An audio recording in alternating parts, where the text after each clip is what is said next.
32페이지. 오래전의 일이지만 나는 어느 큰 병원에 응급실 사명 선언문을 구상하기 위하여 병원의 경영자들과 함께 머리를 맞대고 상담한 적이 있다. 여러분들 조직은 사명을 위해서 고민하고 이렇게 외부 사람과 미팅한 적 있습니까? 굉장히 중요합니다. 하셔야 됩니다. 우리는 응급실이란 상처 입은 사람들에게 어떤 확신을 주기 위하여 설치된 곳이라고 하는 보통 사람이 생각하기에 너무나 당연하고 쉬운 그리고 아주 간단한 사명 선언문을 많은 시간이 지난 후에 창안해낼 수 있었다. 이게 아까 앞에서 말한 것과 좀 느낌이 비슷하죠. 우리들의 목적은 병원 응급실입니다. 고통을 당하고 있는 사람들이 안심하도록 하는 것이다. 이거하고 지금 방금 이 병원에서 응급실은 뭐냐면 응급실이란 상처 입은 사람들에게 어떤 확신을 주기 위하여 설치된 곳, 이렇게 이거를 만들어낸다. 상당한 오랜 시간이 걸렸다. 뭐 한 몇 달 걸린 것 같아요. 했다는 것입니다. 그러나 그러한 일을 잘할 수 있기 위해서는 응급실에 온 환자들에게 일어나고 있는 모든 것에 대하여 소상히 알고 있지 않으면 안 된다는 결론이 나온다. 그러니까 응급실에 사명 선언문을 만들기 위해서는 머리로 되는 게 아니죠. 실제 응급실에서 무슨 일이 벌어지는지 제대로 알고 있어야 되죠. 그렇게 알고 있고 응급 환자의 입장을 알고 있고 간호사라든가 의사들의 모든 어떤 업무 처리 사이클을 알고 있을 때 이제 그 사명 선언문을 제대로 만들 수 있다는 거죠. 자, 많은 의사와 간호원에게도 응급실에 10중 8의 경우 10중 8구는 경우 하루 정도만 푹 쉬면 별 걱정할 것이 없이 아픈 곳이 낫게 될 것이라는 확신을 주는 것이 응급실의 가장 훌륭하고 중요한 임무이다. 그러니까 응급실에 들어온 사람의 10중 8명은 사실은 하루 이틀만 이렇게 응급처치가 가면 된다 하는 그런 분들이라는 겁니다. 예를 들어 너무 놀라셨겠습니다. 아이가 독감에 걸렸군요. 아이가 경기를 일으켰군요. 그러나 아이에게 별탈은 생기지 않을 겁니다. 라고 의사와 간호사들은 환자나 보호자에게 어떤 확신을 주는 것, 앞에서 안심토록 하는 거죠. 안심하도록 하는 것. 뭐 이런 거라는 겁니다. 이것은 너무나 당연하게 들리겠지만 우리들은 무척이나 힘들어서 그 사명 선언문 작성 작업을 해냈다. 하나의 병원 응급실의 사명 선언문이지만 이렇게 우리 보통 그냥 이제 응급처치만 생각하면 응급처치를 잘하는 것을 이제 사명 선언으로 하기 쉽단 말이죠. 하지만 고객의 입장을 고려할 때 응급처치라는 것이 뭔가 할 때 이런 오랜 고민과 토론 끝에 이런 결론을 냈다는 것입니다. 그러나 그 사명 선언문을 행동으로 옮기는 것 역시 그렇게 쉬운 것 아니다. 자, 사명선을 만들었어요. 근데 상처 입은 사람들에게 어떤 확신을 심어주기 위해서 설치된 곳이 응급실이다. 이렇게 사명선언을 했는데 어떤 확신을 실제 주기 위한 행동을 옮기는 것이 중요하죠. 그렇게 하지 않으면 이것이 구현되지 않을 테니까. 즉, 그 얘기를 하는 겁니다. 응급실에 들어온 환자는 누구나 1분 이내에 자격을 갖춘 전문의에게 진찰을 받아야 한다. 즉시 응급을 요하는 환자를 보는 것, 그것이야말로 응급실의 일이며 가장 중요한 임무가 되어야 하기 때문이다. 그러니까 어떤 확신을 주기 위해서 1차적으로 응급실에서 환자가 오면은 1분 내 즉시 전문의와 만나서 진료를 해야 되겠죠. 뭔가 조치가 안 돼. 이것이 일단 기본적으로 돼야 한다는 것입니다. 그 다음에 오는 문제는 응급처치를 받은 후에 따르는 절차상의 문제이지 응급치료 그 자체는 아니다. 야, 이렇게 응급처치를 이제 하고 나면 그 다음 절차상의 문제라는 겁니다. 구급실로 곧장 실려갈 필요가 있는 환자인지 많은 검사를 거쳐야 할 필요가 있는 환자인지 안 그러면 안심하고 집에 돌아가셔서 아스피린 하나를 드시고 푹 쉬시면 됩니다. 걱정하지 마십시오. 만약 병세의 차도가 없으면 내일 좀 다시 찾아오십시오. 라고 말해야 되는 환자인지 이제 판단이 되겠죠. 이렇게 얘기하는 겁니다. 33페이지 중간 부분입니다. 자, 지금까지 이제 그 앞부분에서 병의단체 지도자의 첫 임무, 사명을 정의하고 규명하는 문제를 좀 쭉 얘기하고 있습니다. 자, 이제 지금부터는 좀 다른 얘기를 하고 있네요. 병의 조직의 경제가 주된 과업은 이제 똑같은 과업입니다.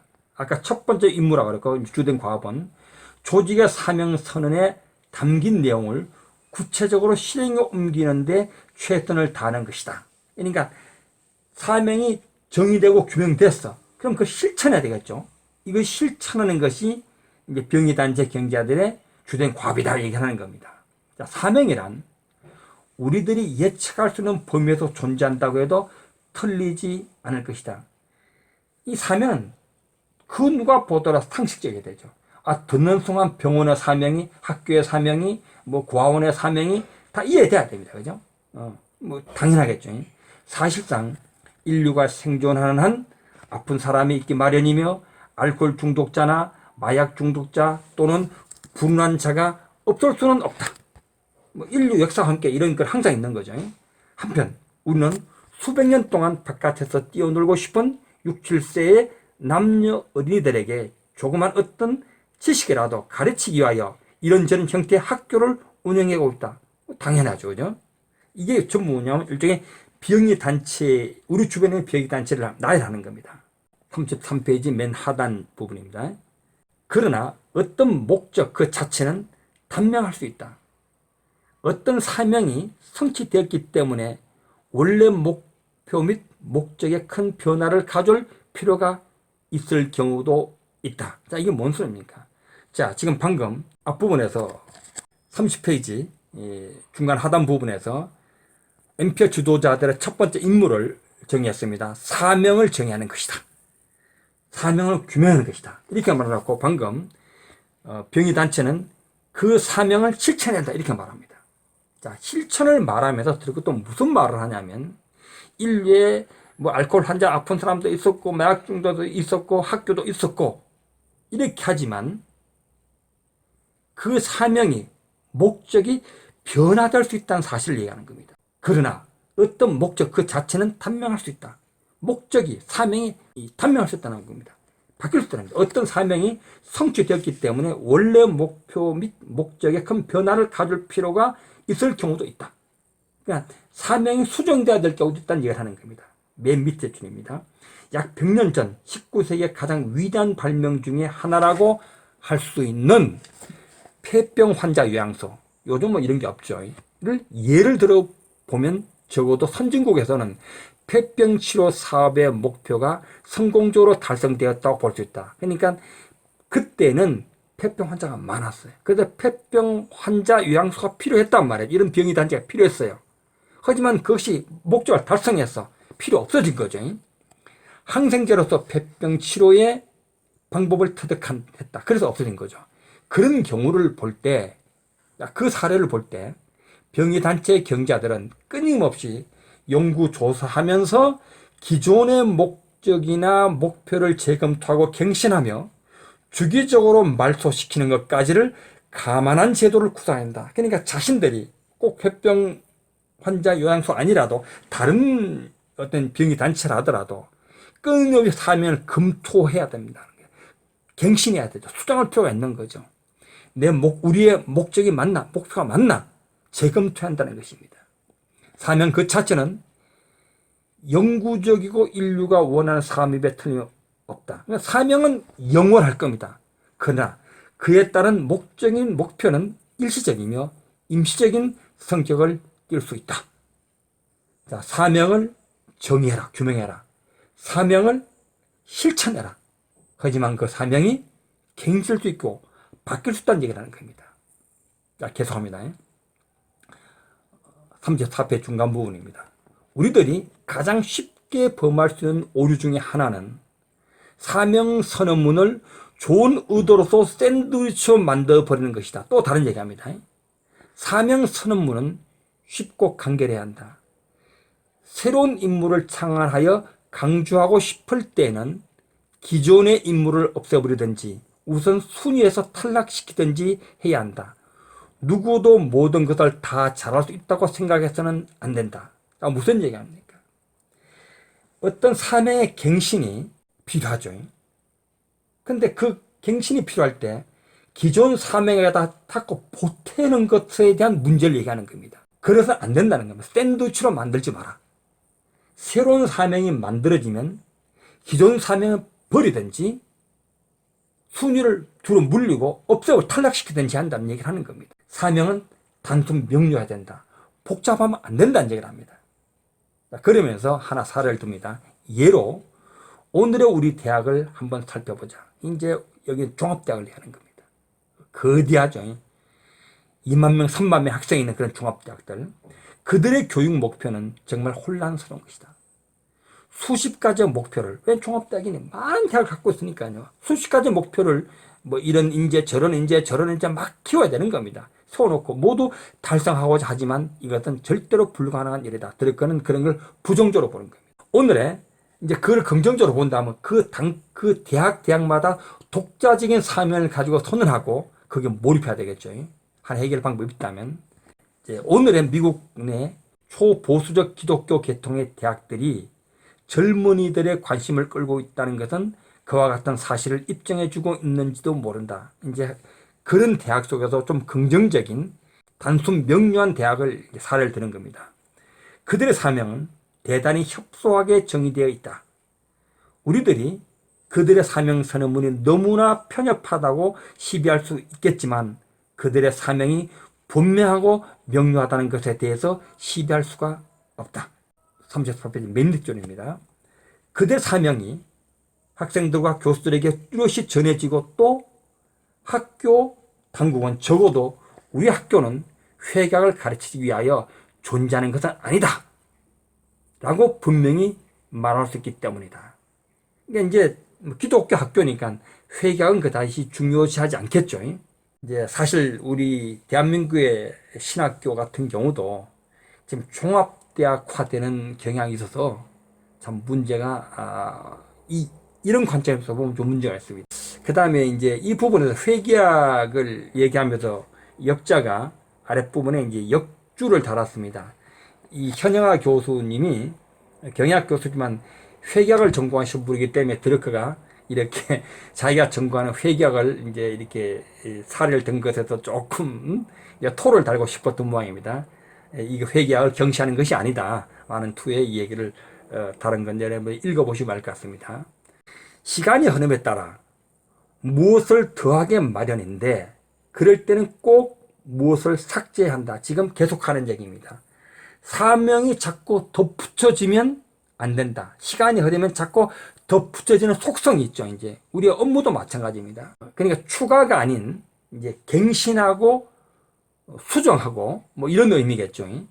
우리들이 가장 중요하게 생각해야 할 것은 무엇이며 다음으로 중요한 것 또는 별로 중요하지 않은 것이 무엇인지를 시간을 가지고 심각하게 그리고 분명하게 해서 우리에게 가장 근본적이며 우선적이라고 생각되는 것 몇 가지를 어떻게 성취시킬 것인가를 몰입한다. 그러니까 계속 하던 사명을 딱 정의하고 그것에 몰입한다. 우선순위를 정해라.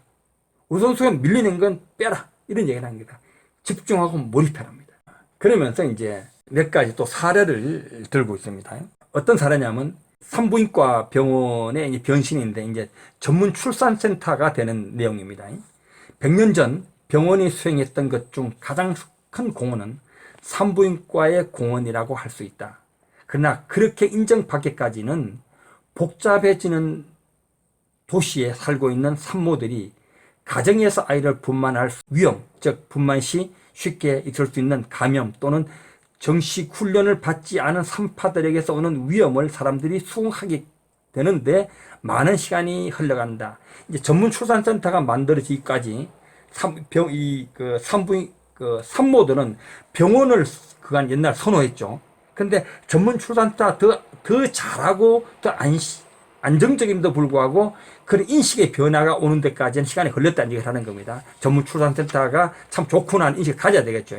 그러나 오늘날 병원마다 모두 산부인과를 필요로 하지 않으며 이제는 병원의 산부인과는 전문 출산센터가 있기 때문에 필요치 않다는 겁니다. 이미 많은 병원들이 산부인과를 두고 있지 않은 형편이다.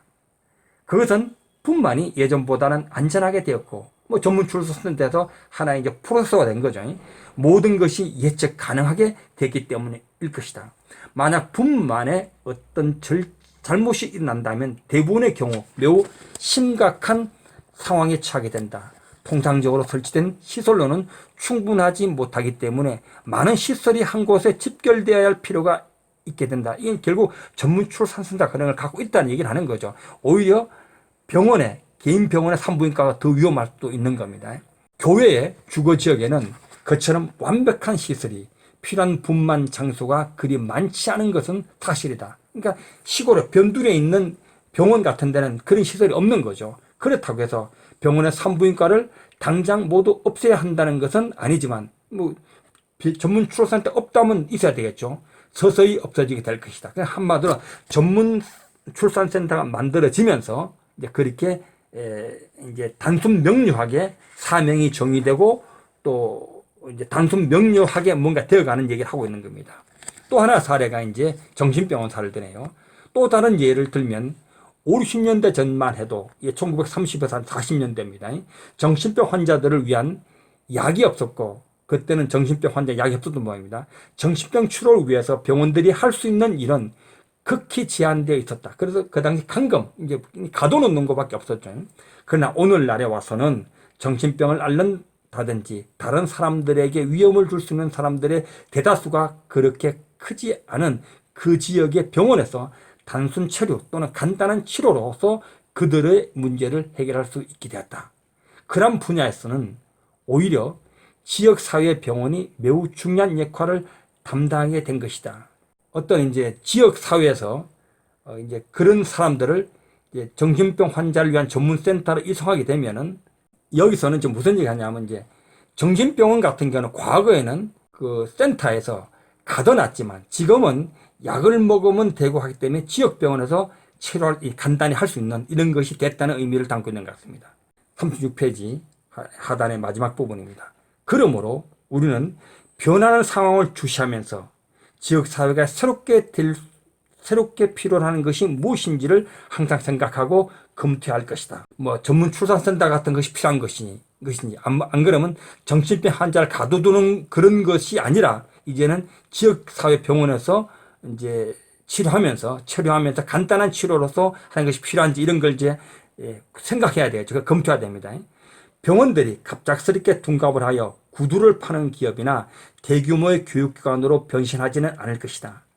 그러나 주위 상황의 변화에 따라서 그들의 목표와 임무가 변할 수 있고 또 변화되어야 할 것이다. 당연하죠. 이런 얘기를 하는 것은 이제 사명이라는 것은 단순하고 그 다음에 집중하고 선택해야 된다. 변화에 따라 사명이 검토되고 또 갱신되고 수정된다 하는 그런 얘기를 하고 있는 겁니다.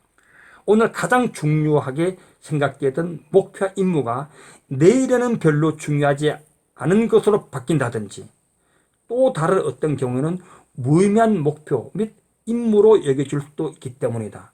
당연히 사명이 바뀔 수 있고 갱신될 수 있는 거죠. 이런 생각을 조금이라도 소홀히 한다면 우리들은 자신도 모르는 사이에 박물관 구석에 한갓 장식품과 같은 존재로 전락되고 말 것이다. 그러니까 사명을 끊임없이 갱신하고 이 사명이 적절한지 우리 지역사회에 맞는지 이 시대에 맞는지를 고민하지 않으면 갱신하지 않으면 수정하지 않으면 박물관에 있는 장식품처럼 그런 어떤 단체가 되고 결국은 이 사회에서 도태하고 말 것이라는 얘기를 하고 있습니다.